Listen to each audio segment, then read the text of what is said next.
নমস্কার বন্ধুরা, জয় মা কালী বেঙ্গলি চ্যানেলে আপনাদেরকে আমি স্বাগত জানাচ্ছি।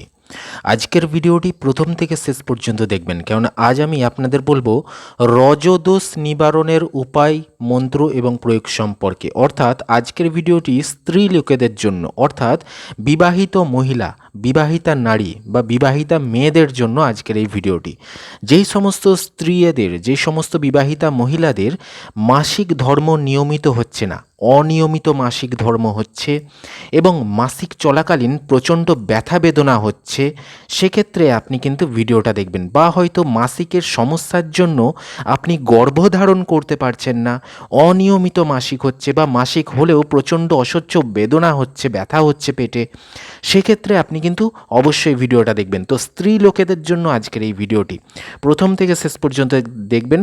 আমি তার আগে বলে রাখি যে আজকের ভিডিওটি আধ্যাত্মিক বিষয়ের উপর ভিত্তি করে প্রস্তুত করা এবং লোকবিশ্বাস অনুযায়ী তন্ত্রশাস্ত্র থেকে সংগৃহীত করা বিদ্যা। যারা বিজ্ঞানে বিশ্বাস করেন তারা দেখবেন না, কেননা বৈজ্ঞানিকভাবে প্রমাণিত নয়। যারা ঈশ্বর বা ভগবানে বিশ্বাসী, তন্ত্র মন্ত্র এবং আধ্যাত্মিক বিষয় নিয়ে বিশ্বাস রয়েছে, চর্চা করেন, তারা কিন্তু ভিডিওটা অবশ্যই দেখবেন। তো চলুন শুরু করছি রজদোষ নিবারণের উপায় এবং মন্ত্র প্রয়োগ সম্পর্কে। অর্থাৎ যে সমস্ত স্ত্রী লোকেদের মাসিক ধর্ম অনিয়মিত হচ্ছে তারা দেখবেন, যেই সমস্ত স্ত্রী লোকেদের গর্ভধারণ করতে অসুবিধা হচ্ছে তারা দেখবেন, যেই সমস্ত স্ত্রী লোকেদের মাসিক ধর্ম চলাকালীন পেটে অসহ্য ব্যথা বেদনা হচ্ছে তারা দেখবেন। তো দেখুন আপনাদের স্ক্রিনে কী লেখা আছে। স্ত্রীলোকের যতদিন পর্যন্ত শুদ্ধ মাসিক না হয় ততদিন গর্ভধারণের সম্ভাবনা থাকে না। অতএব গর্ভধারণের জন্য শুদ্ধ মাসিক ধর্ম হওয়া প্রয়োজন। সেজন্য অভিজ্ঞ চিকিৎসক দ্বারা চিকিৎসা করাতে হবে। সেজন্য নিম্নলিখিত মন্ত্রও প্রয়োগ করুন। অর্থাৎ আপনার যদি মাসিকের সমস্যা হয় বা গর্ভধারণে অসুবিধা হচ্ছে, ডাক্তার দেখাবেন, আপনারা চিকিৎসকের পরামর্শ নেবেন, কিন্তু সাথে সাথে এই মন্ত্রের প্রয়োগও আপনারা করবেন। এটাই কিন্তু লেখা আছে। কি মন্ত্রটি দেখুন। ওং রিং জয় চামুণ্ডে ধূম রাম রমা তরুবর চড়ি যায় यह देखत অমুক কে সব রোগ পড়ায় ওং শিলং হুং ফট স্বাহা অমুকিং রজদোষ নাশয়।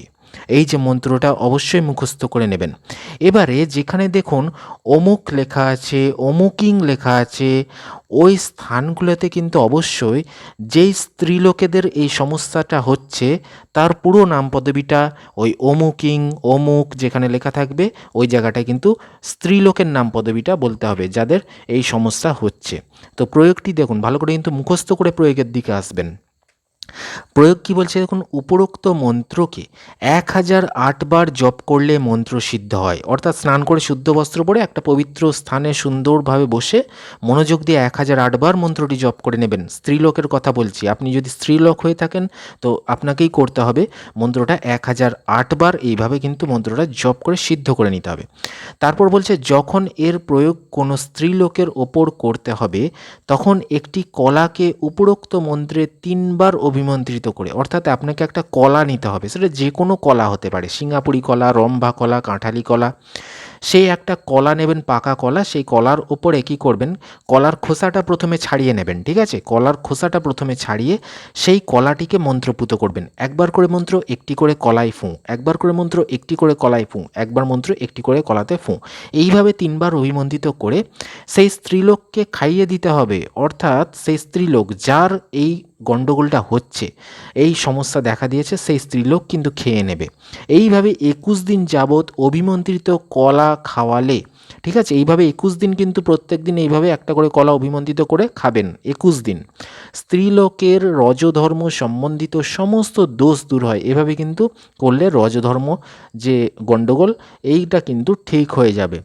তার ফলে নারীর গর্ভধারণ সম্ভব হয়। অর্থাৎ যারা এতদিন বাচ্চা আসছিল না, যেই সমস্ত নারীর পেটে গর্ভধারণ করতে পারছিল না, তার ফলে কিন্তু সেই নারীর গর্ভধারণ সম্ভব হয়, এরকম লেখা রয়েছে। মন্ত্র মধ্যে অমুকিং স্থানে সেই স্ত্রীলোকের নাম বলতে হবে। আমি তো বলেই দিয়েছি আগে, অমুক আর অমুকিং যেখানে লেখা আছে মন্ত্রে অবশ্যই সেই স্ত্রীলোকের নামটি বলতে হবে যে করছে কাজটি। অনেক সময় স্ত্রীলোকের মাসিক ধর্ম ঠিক সময়েই হয়, কিন্তু এই সময় অসহ্য বেদনা হয়ে থাকে। অর্থাৎ যে সমস্ত স্ত্রীলোকেদের মাসিক ঠিকঠাক হচ্ছে কিন্তু মাসিক হওয়ার সময় প্রচণ্ড বেদনা ব্যথা হচ্ছে পেটে, এই অবস্থা হলে নিম্নলিখিত মন্ত্রবিধি অনুসারে প্রয়োগ করুন, সুফল পাবেন। তাদের ক্ষেত্রেও কিন্তু এই একই পদ্ধতি, ঠিক আছে? তো এটা কিন্তু বোঝা গেল যাদের মাসিক অনিয়মিত হচ্ছে, বা যারা গর্ভধারণ করতে পারছে না, বা যাদের মাসিক হচ্ছে কিন্তু পেটে ব্যথা হচ্ছে, প্রচণ্ড অসহ্য বেদনা হয় মাসিক চলাকালীন, সবাই কিন্তু একই রকম প্রয়োগ পদ্ধতি করতে পারবে। বোঝা গেল? বুঝিয়ে বলে দিতে পেরেছি, আপনারাও দেখে বুঝতে পেরেছেন, তন্ত্রশাস্ত্রে এইটাই উল্লেখিত করা আছে, দেখতে পেলেন। অবশ্যই একটা লাইক দেবেন, চ্যানেলটি সাবস্ক্রাইব করবেন, আর 50 জনকে অবশ্যই এই ভিডিওটা শেয়ার করে কিন্তু কাজটি করবেন, তবেই গুরু অনুমতি পাচ্ছেন। আর এই চ্যানেলে বহু ভিডিও রয়েছে, দেখতে থাকুন। ধন্যবাদ।